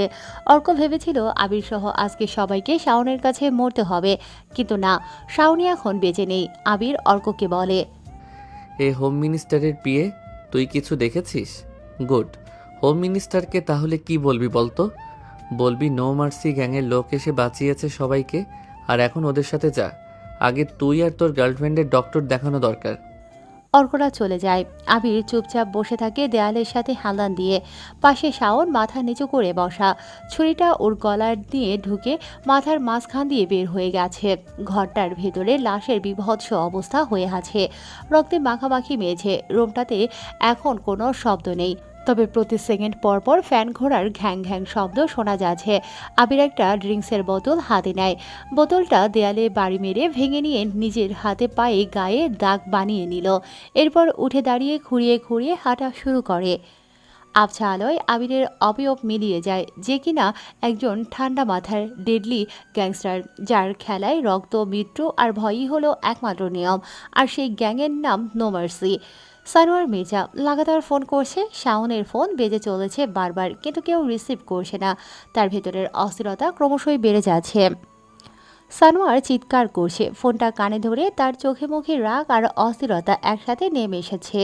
সে ফোন করা থামায় না, বারংবার রিং হচ্ছে, কিন্তু ওপাশে কোনো সাড়া নেই। সানোয়ার আর দেরি না করে ফোনের স্ক্রিনে থাকা ঠিকানা ধরে সোজা গাড়িতে চড়ে চলে আসলো সেখানে। বাড়িতে প্রবেশ করার সঙ্গে সঙ্গে তার মনটা কেমন করে উঠল, কারণ বাড়িটা নিঃশব্দ হয়ে আছে, আশেপাশে কেউ নেই। সানোয়ার ধীরে ধীরে হেঁটে চলে, প্রতিটি পদক্ষেপে মেঝে চুপচাপ ছাপ দেয়। দূর থেকে নাকে আসে হালকা রক্তের ঘ্রাণ, তার চোখ চারপাশে ঘুরছে, কিন্তু কারো চিহ্ন নেই। হঠাৎ সে একটি রুমের দরজা খোলা দেখতে পায়। দরজার ওপাশে যা দেখলো তা যেন তার হৃদয় থামিয়ে দিয়েছে। মেঝেতে পড়ে আছে মৃতদেহ, রুমের কোণে চারপাশে ছড়িয়ে আছে রক্তের ছোপ, প্রতিটি দেহ ভিন্ন ভিন্ন অবস্থায়। সানোয়ার পা আর এগোতে চায় না, চোখ ধীরে ধীরে শাওনের দিকে যায়। শাওনও মেঝেতে পড়ে আছে, তার গলা দিয়ে ছুরি ঢোকানো, চোখ খোলা, স্তব্ধ, চরম বিভৎস অবস্থা শাওনের। মুখে অদ্ভুত একটা অচেনা ভঙ্গি। মৃত্যুর সাথে যে ভয়ঙ্কর সংঘাত আর ভয় পেয়েছে শাওন, তার টের পাচ্ছে সানোয়ার মির্জা। সানোয়ার হঠাৎ ফুপিয়ে ওঠে, তার গলা চিৎকার করে ফেটে যাচ্ছে। শাওনের এতক্ষণ সব কাজ শেষ করে তাকে কল করার কথা, কিন্তু সে এখানে মৃত অবস্থায় পড়ে আছে। সানোয়ার ওর কাছে চলে আসে, শাওনের সারা শরীর ভেজা রক্তে ভর্তি। সানোয়ার বুঝে গেছে শাওন আর কথা বলবে না। সানোয়ার ধীরে ধীরে ঘরে হেঁটে চলে, মৃতদেহগুলো ঘুরে দেখছে, এক এক দেহের পাশ ঘুরে সে খুঁজছে কারো বাঁচার চিহ্ন আছে কিনা, কিন্তু নেই। সানোয়ার শাওনের লাশের দিকে তাকিয়ে কিছুক্ষণ দাঁড়ালো। সে শাওনের মুখ থেকে ছুরি টেনে নেয়, রক্ত ঝরে মেঝেতে ছড়িয়ে পড়ে, তার হাতও রক্তে ভিজে গেছে। তবুও তার চোখে এখনো ভয় নয়, বরং হিংস্রতা ফুটে ওঠে। সানোয়ার আর দেরি করে না, সে ঘর থেকে বের হয়ে গেল। নেহা সারা রাত ঘুমোতে পারেনি, চোখে ঘুমের কোনো চিহ্ন নেই। রাতের নিস্তব্ধতা তার মনে যেন দ্বিগুণ তীব্র হয়ে উঠেছে। তার ঘরটা প্রায় অন্ধকার, শুধু ছোট্ট বারটি মিটমিট করে জ্বলছে। হাতে ধরা ফোনটার দিকে সে বারবার তাকাচ্ছে, কিন্তু কোনো মেসেজ, কোনো কল আসেনি এখনো। সে বারবার ভাবছে, আবির কোথায় আছে? সে ঠিক আছে তো? মনের ভেতর সেই প্রশ্ন বারবার ঘুরপাক খাচ্ছে। আবির কোথায়? আবির যেন অজান্তেই নেহার ঘুম ও স্বস্তি কেড়ে নিয়েছে। সে নিজেকে সামলাতে পারছে না। শেষমেশ কামালকেও সে ফোন করেছিল, বলেছিল, তুমি আমার জন্য এত কাজ করে দাও তো কামাল, তুমি আমার জন্য একটা কাজ করে দাও তো কামাল। দেখো তো তোমাদের এই ভার্সিটির সেই টিচার আবির কোথায় আছে, মানে বাড়িতে আছে কিনা জেনে আমাকে জানাবে। কামাল প্রথম শকড হলেও নেহা আবার বুঝিয়ে বলে যে, আবির আমার এক আত্মীয়ের মেয়েকে পড়িয়েছিল, সেজন্য আবার খুঁজছে তারা পড়াবে বলে। কামাল বিষয়টা তখন স্বাভাবিকভাবে নেয়। সে খোঁজ খবর নেয়ার কয়েক ঘন্টা পর জানায়, ম্যাডাম, আমি সব জায়গায় খুঁজে দেখেছি, তবে ওনার এখনও কোনো খবর নেই, মানে আবির বাড়িতে নেই। আবিরের মা বলেছে আবির জানিয়েছে নাকি সে বেড়াতে গিয়েছে। নেহার মনে ভয়, দুশ্চিন্তা আর টেনশন একসাথে জড়ো হয়। তার চোখ লাল হয়ে যায় কান্নাতে। তবে নেহা অবাক হয়, মানে আবিরকে যখন তুলে নেওয়া হয়েছিল তার পরিবার তো জানতো না। এর মানে আবির কিডন্যাপ হওয়ার আগেই বাড়িতে জানিয়েছে সে বেড়াতে যাচ্ছে। নেহার বুক ভারী হয়ে আসে কথাটা ভেবে। তবে একদিকে স্বস্তি, কারণ কেউ আবিরকে ধরে নিয়ে গেছে তা ওর পরিবারের কেউ জানে না। আর নেহা যে খুঁজছে আবিরকে হোম মিনিস্টার হিসেবে, বিষয়টি যদি বাইরে ছড়াতো তাহলে অনেক ঝামেলা হতো, কারণ কেউ যে তার প্রিয় মানুষকে ধরে রেখেছে তা মনের ভেতর রক্ত জমিয়ে দিচ্ছে। সে ফোন নিয়ে বসে থাকে, বারবার ফোন স্ক্রিনে চেয়ে থাকে, মনে মনে হাত জোর করে চেপে ধরে। আবির তুমি ঠিক আছো তো? আমার জন্য তোমাকে হয়তো মরতে হয়েছে। সে সকাল পর্যন্ত একটানা শহর ঘুরে বেরিয়েছে, গোপনে পুলিশ দিয়ে সব জায়গায় খুঁজেছে, কাজ হয়নি। নেহা চেষ্টার কোনো কমতি রাখেনি। রাতের অন্ধকারে সে যেন শহরের প্রতিটি কোণায় আবিরের ছায়া খুঁজে বেরিয়েছে। সারা রাত সে অফিসেই ছিল। সকালের আলো উকি দেয়, একদিকে সানোয়ার তার ছেলের লাশ নিয়ে বের হয়ে যাচ্ছে, অন্যদিকে নেহা বসে আছে কোনো রেজাল্টের অপেক্ষায়। কাজের লোক একটু আগে কফি দিয়ে গেছে। নেহার মন এখনও আবিরের কথাই ভেবে যাচ্ছে। হঠাৎ ফোন বেজে নেহা ঝাঁপিয়ে ফোনটা ধরলো। স্ক্রিনে তাকিয়ে দেখে নাম্বারটা অচেনা, তবুও হৃদয়টা হু হু করে উঠল ওর। আবির কি ঠিক আছে? কাপা হাতে সে ফোন রিসিভ করে। ফোনের ওপাশ থেকে একজন বলল, হ্যালো ম্যাম, আমি ডাক্তার সবুজ বলছি। আপনার অ্যাসিস্ট্যান্ট অর্ক, তার বন্ধু অদিতি আমাদের কাছে আছে। অর্ক সাহেব অসুস্থ হয়ে আপনাকে কল করার কথা বলেছে। তবে আবির নামের একজন অবস্থা ক্রিটিক্যাল, তাকে এখনও দেখভাল করা হচ্ছে। সিটি হাসপাতালে 6 নম্বর ফ্লোরে চলে আসুন। নেহার চোখের সামনে মুহূর্তেই সব ঘূর্ণি হয়ে ওঠে। রক্ত হঠাৎ দ্রুত চলতে শুরু করে। দু চোখে পানি চলে আসলো। সে নিজের কানকে বিশ্বাস করতে পারছে না। অর্ক ডক্টরের থেকে ফোনটা নেয়। অর্ক বলে, আমি ঠিক আছি। তোমরা কেমন আছো? আবির ঠিক আছে? সেও কি তোমাদের কাছেই ছিল? নেহা ফোন কেটে দেয়। আবিরের অবস্থা নাকি ক্রিটিক্যাল। ক্রিটিক্যাল মানে সে মারাত্মক অবস্থায় আছে? নেহা এটা বলতেই তার হৃদয় কেঁপে ওঠে। নেহা আর দেরি করে না, সে ছুটে বের হয়ে আসে। সিকিউরিটি গার্ডের হেডও নেহার পিছু দৌড়ে আসে। গাড়ি হাসপাতালে এগোতে থাকে। রাস্তার প্রতিটি বাঁক, প্রতিটি সিগন্যাল যেন কেঁপে উঠছে তার আশা আর ভয়কে সঙ্গ দিয়ে। সারাদিন রাতের আতঙ্ক, হতাশা, খোঁজাখুঁজির শেষ মুহূর্তে খুশি, বিস্ময় আর টেনশন একসাথে জড়ো হয়েছে। উদ্ভ্রান্তের মতো আবার কল দেয় অর্কের নাম্বারে, কিন্তু এখন সেটা রিসিভ হয় না। সানোয়ারের ঘরটা অন্ধকার, চারদিক নিস্তব্ধ। শুধু বিশাল মনিটরে নীলাভ আলো মৃদু ঝলক দিয়ে সানোয়ার মির্জার মুখ উজ্জ্বল করেছে। তার চোখ লাল, রাগে ঠোঁট কাঁপছে, কিন্তু কোনো শব্দ বের হচ্ছে না। মাত্র কিছুক্ষণ আগে তার সবচেয়ে কাছের লোক এসে জানিয়েছে। শব্দটা যেন 1000 টন পাথরের মতো সানোয়ারের বুকে আছড়ে পড়ল। কথা হারিয়ে ফেলে সে। সারা দুনিয়ার মধ্যে যে মানুষটার জন্য সব কিছু, সেই ছেলেটা লাশ হয়ে কবরে শুয়ে আছে। ঘরের নীরবতায় শুধু ফ্যানের শব্দ শোনা যাচ্ছে। সানোয়ার ধীরে ধীরে মাথা তুলে সামনে বসা রাশিয়ান হ্যাকার মরফিয়াসের দিকে তাকালো। সেও নীরব। সানোয়ার ভারী কণ্ঠে বলে, ঘরের ভেতর মুহূর্তেই নীরবতা নেমে আসে। মরফিয়াস কিছুক্ষণ কিছু বলে না, তারপর নিচু গলায় বলে, হ্যাঁ, নো মার্সিং গ্যাং। তারা এমন এক দানব যাদের ছায়া মরাটাও মৃত্যুর সমান। তাদের তুমি সাধারণ গ্যাং ভেবে ভুল করো না। তাদের ভিতরে কোনো দয়া নেই। তারা কারোর জন্য মায়া রাখে না, শিশু হোক বা বৃদ্ধ। কেউ ওদের যদি পথে দাঁড়ায়, তাদেরকে ওরা কেটে ফেলে। তাদের হাতই একবার যাকে তুলে নেয়, সে আর ফিরে আসে না। যদি ফিরেও, তবে লাশ হয়ে। তাদের শিকড় শুধু বাংলাদেশে নয়, তারা ইন্টারপোলের ফাইলেও আছে। রাশিয়ার মাফিয়া, লিবিয়ার যুদ্ধবাজ, ইরানের ব্লক মার্কেট, আনমার্স লিডার, সব জায়গায় তাদের ছায়া বিস্তৃত। কিন্তু তাদের আসল শক্তি হলো একতা। ভয় দিয়েই তারা রাজত্ব করে। একবার যে নামটা শোনে, নো মার্সি, সে রাতের পর ঘুমাতে পারে না। মরফিয়াস ধীরে ধীরে এক ফাইল ওপেন করে। মনিটরে ভেসে ওঠে কালো ব্যাকগ্রাউন্ডে লাল হেডলাইন, নো মার্সি ফাইলস। সে বলে, তুমি জানো তাদের গঠন কিভাবে হলো? প্রায় 20 বছর আগে ককেশাস অঞ্চলে যুদ্ধ চলছিল। কয়েকজন এতিম বাচ্চা, যাদের পরিবারকে ভাড়াটে সৈন্যরাজ বাই করে ফেলেছিল। এতিম বাচ্চারা বেঁচে যায়। তারা শপথ নেয় এই পৃথিবীতে আর কোনো দয়া রাখবে না। তাদের নেতা ট্রিমসন শ্যাডো এখনও বেঁচে আছে। সে ছোটো বয়সে চোখের সামনে মা বাবার হত্যা দেখেছিল। তারপর থেকে তার মনের ভিতর শুধু প্রতিশোধ, শুধু রক্ত ঘুরে বেড়ায়। প্রতিটা দেশে একজন করে নো মার্সি গ্যাং এর লিডার থাকে। বাংলাদেশে কে আছে জানি না, তবে এমন একজন লিডার বানানো হয় যে কখনো কোনো না কাজে ভুল করে না। সানোয়ার নীরবেই শোনে। মরফিয়াসের চোখে ভয়ের ছাপ ফুটে ওঠে। সে হ্যাকার হয়েও এই গ্যাংটাকে ভয় পাচ্ছে। সেই বাচ্চাগুলো বড় হতে থাকে, পৃথিবীর বিভিন্ন কোণে ছড়িয়ে পড়ে। কেউ ইন্টারপোলের লিস্টে ঢাকে, কেউ ভাড়াটে খুনি হয়, কেউ আবার হ্যাকার হয়ে দুনিয়াকে অন্ধকারে ফেলে।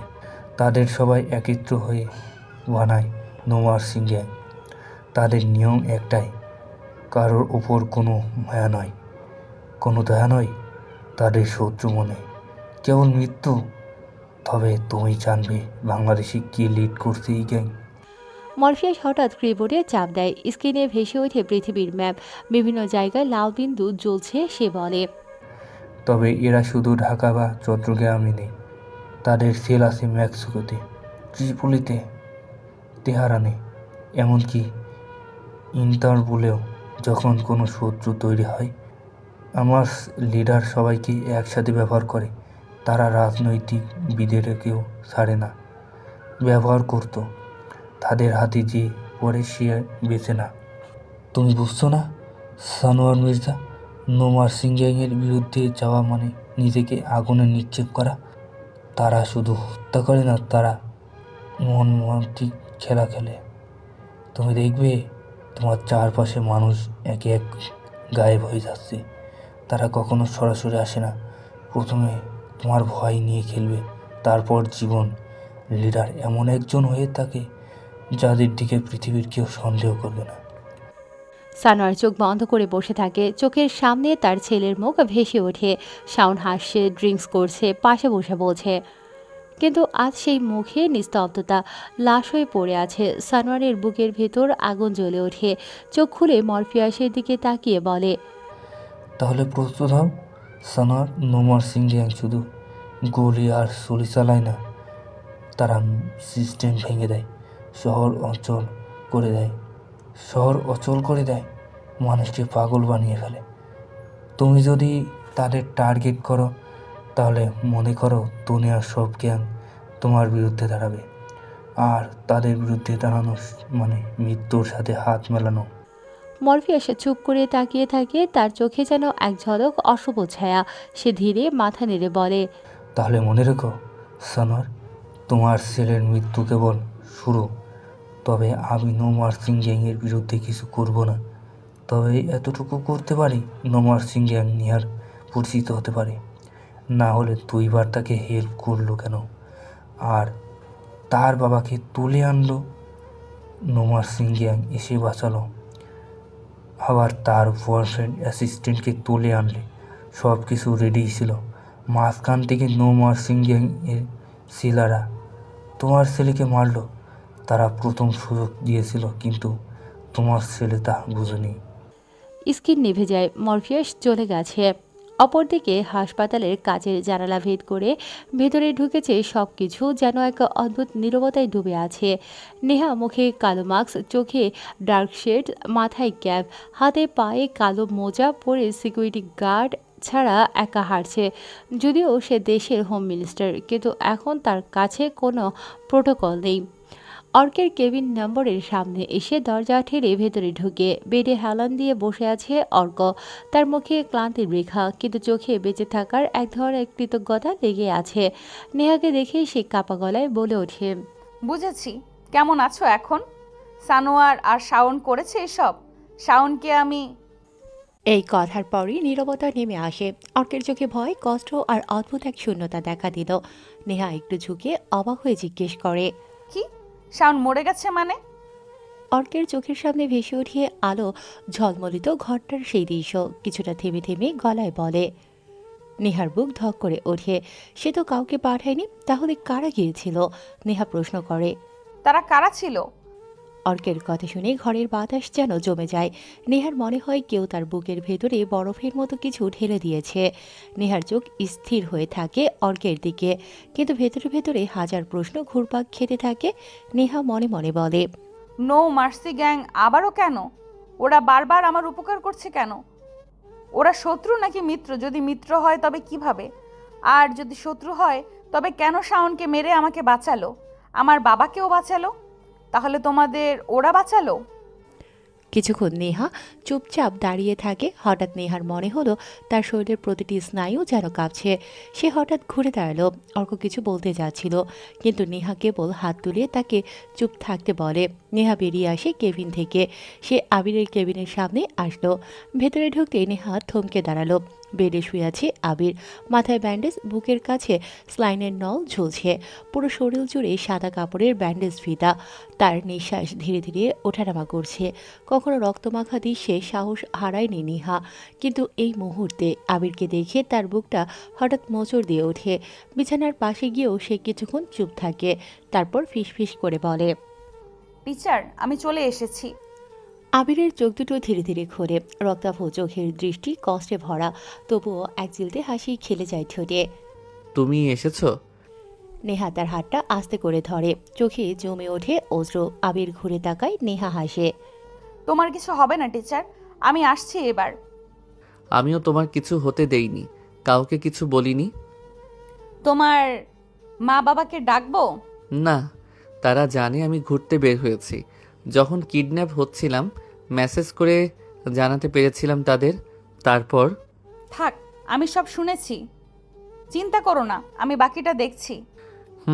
ঠিক আছে। দ্রুত সুস্থ হয়ে বাড়িতে যাব। বাড়িতে গিয়ে বলবো আমি অ্যাক্সিডেন্ট করেছিলাম। মা বাবা এখন এসব শুনলে ভয় পাবে। নেহা আবিরের হাত ধরে রেখেছে, দুজন দুজনকে এখন ভালোবাসে। ঢাকার প্রতিটি মোড়, প্রতিটি চায়ের দোকান, প্রতিটি অফিস, সব জায়গায় একটাই আলোচনার বিষয় এখন। টেলিভিশনের স্কল, ইউটিউবে লাইভ নিউজ, অনলাইন ব্লগার, সবখানেই ছড়িয়েছে একই হেডলাইন। বিরোধী দলের প্রাক্তন স্বরাষ্ট্রমন্ত্রী সানোয়ার মির্জা বর্তমান হোম মিনিস্টার নেহার অ্যাসিস্ট্যান্টকে অপহরণ করেছে। টেলিভিশনের স্ক্রিনে ব্রেকিং নিউজ ভেসে উঠছে। টকশোতে বিশ্লেষণ করা বলছে, এটা কেবল একটা অপরাধ না, এটা সরাসরি রাষ্ট্রবিরোধী ষড়যন্ত্র। হাসপাতাল থেকে ছাড়া পাওয়ার পর অর্ক নিজেই মিডিয়ার সামনে আসে। অর্ক মিডিয়ার সামনে দাঁড়িয়ে অনেক কিছুই বলে। ওর সামনে দাঁড়িয়ে থাকা সাংবাদিকদের মাইকের ভিড় যেন প্রমাণ করে নেহার টপিক কতটা প্রভাব ফেলতে পারে দেখে। অর্ক কাপা গলায় বলতে শুরু করে। মুহূর্তেই সাংবাদিকরা শোরগোল তোলে। নেহার কথা মতো অর্ক সবার সামনে সবকিছু বলা শুরু করেছে। তবে নেহা জানিয়েছে এসবে আবিরকে না জড়াতে। অদিতিও সামনে এসেছে। অর্ক আবার বলে, একজন সাংবাদিক তাড়াতাড়ি জিজ্ঞেস করে। অর্ক মুচকি হাসে। নেহা যেদিন হাসপাতাল থেকে বাড়িতে যায় সেদিন আবির আসে অর্কের কাছে। অর্কের হাতে একটা পেন ড্রাইভ দিয়ে আবির হাসপাতাল থেকে চলে যায় বাড়িতে। যদিও নেহাকে আবির জানিয়েছিল বাড়িতে আসার বিষয়টা, এতে নেহারই ভালো হয়েছে, কারণ বারবার আবিরের জন্য নেহা হাসপাতালে যাক আবির সেটা চায় না। অর্ক সেই পেন ড্রাইভটা সামনে মেলে বলে। ক্যামেরাগুলো ফোকাস করে অর্কের দিকে। মুহূর্তেই তার বক্তব্য ভাইরাল হয়ে যায়। খবরটি যখন টেলিভিশনের পর্দায় চলছিল তখনই নেহা নিজের অফিসে বসে ফোনে নির্দেশ দিয়েছিলেন, আইজি সাহেব, আপনি অবিলম্বে সানোয়ার মির্জার নামে রেড জারি করুন। তার বাড়ি, অফিস, গাড়ি সব জায়গায় তল্লাশি হবে। এক মুহূর্তের মধ্যে তাকে খুঁজে বের করতে হবে। আমি নিজে বাদী হয়ে মামলা করেছি, কোনো ছাড় দেওয়া হবে না। এরপর একটা প্রেস মিটিং হয়। প্রেস কনফারেন্সেও নেহা ঘোষণা দিলেন, সে যাই হোক না কেন, রাষ্ট্রবিরোধী ষড়যন্ত্র করলে তাকে ছাড় দেওয়া হবে না। প্রাক্তন মন্ত্রী হোক বা তার ছেলে, আইনের চোখে সবাই সমান। এই মামলা আমি ব্যক্তিগতভাবে দায়ের করেছি। রাতের শহর যেন অচেনা হয়ে গেল। পুলিশের কনভয় ছুটছে, র্যাবের গাড়িতে সাইলেন্ট বাজছে, বিভিন্ন থানায় রেড চলছে। সানোয়ারের বাড়ির সামনে ভিড় জমে গেছে। ক্যামেরা তাক করা সাংবাদিকরা চিৎকার করছে। জনগণের মধ্যে যেন আগুন লেগে গেছে। সোশ্যাল মিডিয়া ভর্তি স্লোগান, নেহা একা নয়, আমরা আছি, রাষ্ট্রদ্রোহীদের বিচার চাই। টানা 3 দিন এসবই চলছে দেশে। অন্যদিকে আবির নিজের বাড়ির ড্রয়িং রুমে বসে আছে। শরীরে এখনও ব্যথা, মাথায় ব্যান্ডেজ, তবুও টিভির স্ক্রিনে চোখ আটকে রেখেছে। স্ক্রিনে চলছে ব্রেকিং নিউজ, অর্কের দেয়া সাক্ষাৎকার। সানোয়ার মির্জার নাম উচ্চারণ হচ্ছে বারবার। আবির হাতে একটা জুসের প্যাকেট, স্ট্র দিয়ে ধীরে ধীরে চুমুক দিয়েছে। তার চোখে অদ্ভুত একটা ভাব, অর্ধেক রাগ, অর্ধেক নির্লিপ্ততা। পাশে আসলো তার মা, চোখে মুখে চিন্তার ছাপ। তার চিন্তাটা আবিরের অ্যাক্সিডেন্ট নিয়েই। ছেলের এমন হুট করে অ্যাক্সিডেন্ট হলো জানতেই পারেনি। 3 দিন আগে কয়েকজন লোকের সাথে আবির বাড়ি ফিরেছে। হাতে পায়ে মুখে ব্যান্ডেজ দেখে তার মায়ের যেন আকাশ থেকে পড়ার মতো অবস্থা। আবির বলে, মা, ভার্সিটি থেকে ছুটি পেয়েছিলাম। রিদির বিষয়টা নিয়ে ভালো লাগেনি বলে একটু ঘুরতে গিয়েছিলাম কয়েকজন বন্ধু মিলে। তারপর বাইক থেকে পড়ে এই হয়েছে। আবিরের মা ছেলে যে ঠিকঠাকভাবে ফিরেছে সেটা দেখেই খুশি। তারপর থেকে আবির বাড়িতে। আবিরের মা তার পাশে বসে টিভির দিকে তাকালো। কি দেখছিস? সারাদিন খালি নিউজ দেখছিস কেন? আগে তো তুই নিউজ দেখতি না। দেখো না মা, হোম মিনিস্টারের অ্যাসিস্ট্যান্টের উপরে হামলা হয়। এগুলো কি সত্যি আবির? সানোয়ার মির্জা সে কি আসলে এমন কাজ করতে পারে? সত্যি না হলে মিডিয়ার সামনে অর্ঘ্য এসব বলতো না মা। আর তাছাড়া নেহা কখনো দেখেছো কারো বিরুদ্ধে কথা বলে? নেহা? সে কে? ইয়ে না, মানে ওই যে মন্ত্রী। নিউজে আজকাল সে বেশিই থাকে। তবে সানোয়ার যদি এসব করে, বেটা অনেক ঝামেলাবাজ। এত বড় রাজনীতি, এত বড় খেলা, তুই এসব দেখা বাদ দে। কি করব, নিউজ দেখতে ভালো লাগে না। আবিরের মা আর কিছু বলে না। আবির কিছুটা মুচকি হাসে, কারণ সে তো নিউজ কম, নেহাকে দেখে বেশি। এটা তো তার মা আর জানে না। এমন সময় দরজায় কড়া নাড়ার শব্দ শোনা যায়। আবির চমকে যায়, ধীরে ধীরে এগিয়ে যায় দরজার দিকে। দরজা খুলতেই দেখে নেহা দাঁড়িয়ে। আবির নেহাকে দেখে বড় ঢোক গেল। তো তুমি? হ্যাঁ, তোমাকে দেখতে আসলাম। ও, ভিতরে আসবে না? হুম, না, পরে। রিদি তোমাকে কল করে? না। গুড। আচ্ছা যাই, আবার আসবো। এটা কি হলো? নেহা হনহন করে চলে যায়। মেয়েটা বাড়িতে আসলো অথচ ভেতরে আসলো না কেন? তাছাড়া আবার রিধির কথা কেন বলছে মেয়েটা? ড্রয়িং রুমে আলো নিভু নিভু করছে। বাইরের রাস্তায় পুলিশের সাইরেন শোনা যাচ্ছে। সানোয়ার মির্জার গোপন বাড়ির ঠিকানা পুলিশ কোথা থেকে পেল কে জানে। সারা বাড়ি পুলিশ ঘিরে রেখেছে। 3বার আলটিমেটাম দিয়েছে নিচ থেকে বের হবার জন্য, কিন্তু সানোয়ার ভেতরে বসে আছে। কম্পিউটার স্ক্রিন অন, তবে সেখানে মরফিয়াসের উপস্থিতি নেই। মরফিয়াস গত রাত থেকে কোনো যোগাযোগ রাখেনি সানোয়ারের সাথে। সানোয়ার দেখতে পায় হ্যাকারের সাথে তার যত কথোপকথন, নেহাকে নিয়ে সে যা যা ফোনে কথা বলেছে সবকিছু ভাইরাল হয়ে গেছে। সানোয়ার বুঝে যায় মরফিয়াস তার সাথে মাইন্ড গেম খেলেছে, কিন্তু এভাবেই সে ধরা পড়বে ভাবেনি। কতগুলো পুলিশ একসাথে সানোয়ারের বাড়ির মেন দরজার কাছে আসে। দরজায় কড়া নাড়ার শব্দ বাইরে থেকে সানোয়ার শুনতে পায়। সানোয়ার মির্জা একের পর এক সিগারেট টেনে যাচ্ছে। হঠাৎ মরফিয়াস স্ক্রিনের ভেতরে আসে, মুখে পুরনো সেই মাস্ক। সানোয়ার বলে, আসলে সানোয়ার, আমি নিজেও নার্সিং গ্যাংয়ের হয়ে কাজ করি। যখন দেখলাম আপনার পিছনে ওরা পড়ে আছে, তখন খেলাটা গড়া হয়। কিছু করার নেই, সবাই নার্সিং লিডারের ইচ্ছা এটাই হবার ছিল। এখানে ওদের পিছনে পড়ে থাকবে। দরজা ভাঙার শব্দ ভেসে আসে। সানোয়ার তার ড্রয়ার থেকে কালো রঙের পিস্তল বের করে। পুলিশ দরজা ভেঙে ভেতরে আসতেই সানোয়ার মির্জা নিজের কপালে গুলি চালায়। সানোয়ার মির্জা ওখানেই মারা গেল। পরের দিন দেশে সবকিছু একসাথে প্রকাশিত হতে থাকে। সানোয়ার মির্জা আর নেই, সে নিজেকে মেরে ফেলেছে। ওদিকে আজকেও নেহা এসেছে আবিরের বাড়ির মেন দরজায়। হাতে পায়ে কালো মোজা, মাথায় কালো ক্যাপ আর মুখে কালো মাস্ক পরা। আবির কেবল চোখ বড় বড় করে তাকিয়ে রইল নেহার দিকে। নেহা দিন দিন অনেক বেশি পাগলামি করছে। তবে আবিরের এটাই মাথায় আসেনি যে রিদির স্কলারশিপ নিয়ে দেশের বাইরে চলে যাওয়ার পেছনে যে নেহার হাত থাকতে পারে সেটা তো সহজ বিষয়। আর এটাই আবিরের মাথায় আসেনি। কিন্তু এখন আবির তার মাকে কি বলে পরিচয় করিয়ে দেবে নেহার সাথে? অবশ্য আবিরের মা নেহাকে চেনে। আবির আজকে নেহাকে ঘরের ভেতরে নিয়ে আসে। আবিরের মা রান্নাঘরে আছে, চিৎকার করে বলছে, আবির, নিউজ দেখা বাদ দে, কলিং বেল বাজছে, দেখ। একটা কথা শুনিস না তুই? তুই এই বয়সে ঢ্যাং ঢ্যাং করে বাইক নিয়ে ঘুরতে বেরিয়েছিলি? একবারও ভাবিস না আমার কথা? আবিরের মা কথা বলেই যাচ্ছে। ওদিকে নেহা আবিরের পেছনে এসে দাঁড়িয়েছে। আবিরের মায়ের কথা কেউ শুনছে কি শুনছে না সেটার দিকে লক্ষ্য নেই। নেহা এসে রান্নাঘরের দরজার কাছে দাঁড়ায়। আবিরও আসলো। দরজায় টোকা দেয় আবির। ফারিনা বেগম ঘুরতেই দেখে একটা মেয়ের মতো কেউ দাঁড়িয়ে, মুখ ঢাকা আছে। ফারিনা বেগম আবিরের দিকে না তাকিয়ে বলে, কে এসেছে? এটা কে? উনি চমকে উঠিয়ে প্রশ্ন করল। আবির খানিকটা দ্বিধাদ্বন্দ্ব নিয়ে তাকিয়ে রইল ওর মায়ের দিকে। একটু বোঝার চেষ্টা করছে ফারিনা নেহাকে ঠিক চিনতে পেরেছে কিনা। নেহা তখনও মুখ ঢাকা। ফারিনা বেগম পা থেকে মাথা অবধি দেখছে ভালো করে। জহুরির চোখ যেন তার। নেহার চুলগুলো বেশ লম্বাই আছে, ক্যাপের কারণে আরও নিচে বসে আছে। খোলা চুল, সারা গা কালো কাপড়ে ঢাকা, যেন মনে হচ্ছে কোনো ম্যানিকুইন দাঁড়িয়ে আছে। তবে আবিরের মা এখনও নেহাকে চিনতে পারেনি। তাই আবির বলে, ও নেহা আমার ফ্রেন্ড, বাইক অ্যাক্সিডেন্ট করলাম না, এজন্য দেখতে এসেছে। ফ্রেন্ড? কেমন ফ্রেন্ড? আগে তো দেখিনি কোনো দিন। মানে তোর মেয়ে বন্ধু আছে? আর এভাবে হাত মুখ ঢেকে কেন সে? আসলে ও একটু বেশি সুন্দরী তো, নিজেকে এইভাবে ঢেকে বের হয়। তো বোরখা পরবে? এগুলো কেমন ফ্যাশন তোর ফ্রেন্ডের? আসলে আসলে আম্মু, আবির লজ্জা পাচ্ছে। আমরা ফ্রেন্ড না, আমরা বয়ফ্রেন্ড গার্লফ্রেন্ড, মানে আমরা প্রেমিক প্রেমিকা। বাড়ি থেকে কেউ যেন না দেখে তাই এভাবে বের হয়েছি। আর এতদিন আপনার ভয়ে আমাকে সামনে আনুনি। আমি কয়েকবার আসতে চেয়েছি, সে আনেনি, এই জন্য আজকে এইভাবেই চলে এসেছি।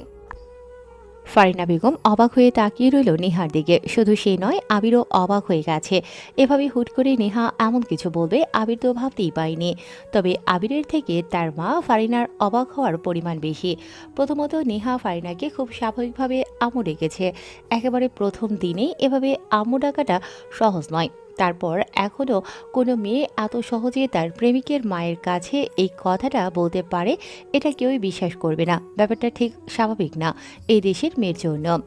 মানে এভাবে কোনো প্রেমিকা ছেলের বাড়িতে এসে তারই মায়ের সামনে নিজেকে সরাসরি এমন পরিচয় দিতে পারে, এটা যেন বিশ্বাসযোগ্য হচ্ছে না। আর ফারিনা তো ভাবেইনি কখনো আবিরের গার্লফ্রেন্ড থাকবে। আবির অবাক হয়ে একবার তার মায়ের দিকে তাকায়, আরেকবার নেহার দিকে তাকায়। ফারিনা বেগম আবিরের দিকে তাকালো চোখ গরম করে। তার চোখের ভাষা আবিরের পড়তে মোটেই কষ্ট হলো না। তার মা যেন ওর কাছে জানতে চাইছে যে কদিন আগে তুই বলি হৃদিকে পছন্দ, আবার আজকে এই মেয়েকে নিয়ে এসেছিস। এই মেয়ে আবার বলছে তোরা নাকি বয়ফ্রেন্ড গার্লফ্রেন্ড, মানে কি এসবের? আবির প্রশ্নগুলো পড়তে পেরে ঢোক গেল। নিজেকে যথেষ্ট বোকা বানানোর চেষ্টায় কিছু না বোঝার ভান করে তাকিয়ে রইল ফারিনার দিকে। কিন্তু নেহা হাসে, সেটাও আবির বুঝতে পেরেছে। এই মেয়ের মুখ যেন বন্ধ হওয়া নয়। নেহা আবার বলল, আম্মু, আপনি ওকে বকবেন না প্লিজ। আসলে ও আপনাকে অনেক ভালোবাসে তো, আমার থেকেও বেশি। তাই আপনি অন্য কারোর সাথে যখন ওর বিয়ে দিতে চাইলেন, ও মানা করেনি। এমনকি আমিও ওকে বলেছি, আম্মুর যদি পছন্দ হয় তাহলে তুমি আমাকে ছেড়ে ওকেই বিয়ে করো। আমি চাই না তুমি তোমার মাকে কখনো আমার জন্য কষ্ট দাও। সব সময় বোঝাই যে আগে মা পরে আমি। বলুন না আম্মু, ঠিক বলেছি না? এই মেয়ের কথা শুনে আবিরের বিষম লেগে যায়। কি সাংঘাতিক! বাড়িতে এসেও নেহা রাজনীতির মাঠের খেল দেখাচ্ছে। কিন্তু ফারিনা বেগম আরও চমকে যায়। তার মুখে এতক্ষণ রাগের যে আভাটা ছিল তা এক নিমিষেই কমে গেছে নেহার কথায়। আবির তাকায় ওর মায়ের দিকে। নেহার এই কথা শুনেই ফারিনা খানিকটা গলে গেছে। উনি এবার কাজ বাদ দিয়ে নেহার দিকে এগিয়ে আসলো। রান্নাঘরে থাকা বসার টুল এগিয়ে দেয় নেহার দিকে। আবির কেবল চোখ বড় বড় করে দেখছে। নেহা চুপচাপ টুলের উপর বসলো। ফারিনা বেগম তার মাথা থেকে ক্যাপটা খোলে। নেহা এমনিতেই ফর্সা, সাথে এত ঘন কালো চুল থাকায় ফারিনা বেগমের যেন চোখই সরছে না। কালো ভ্রুর টানার দুটো চোখ আর ফর্সা কপাল ভালো করে দেখেছে ফারিনা। আবিরের মা রাজনীতি সেভাবে পছন্দ করে না, কারণ তার বড় ভাই মানে আবিরের মামা রাজনীতির জন্যই মরে গেছে। মিছিলে তাকে কুপিয়ে মেরে ফেলে, অথচ মিছিলটা ছিল স্বৈরাচারী সরকারের বিরুদ্ধে। সেসব নিয়েই তার মা রাজনীতির কোনো টপিক একদমই সহ্য করতে পারে না। আর এই কারণে আবিরের বড় পর্যায়ের কোনো বন্ধু হোক সেটা তার মা চায়নি। নেহাকে মার্কসের উপরেই দেখছে। যাক, ভালো হয়েছে। তিনি আবিরের দিকে তাকালো, তারপর বলল, সত্যি কি তোর গার্লফ্রেন্ড এটা? হুম। দেখতে তো পুতুলের মতো। চুলগুলো দেখ, ফ্লোরে পড়ে গেছে, বাচ্চা মনে হচ্ছে। কি? এই মেয়ে বাচ্চা? বাদ দে। তা তুই রিদির কথা কেন বলছিলি আমাকে?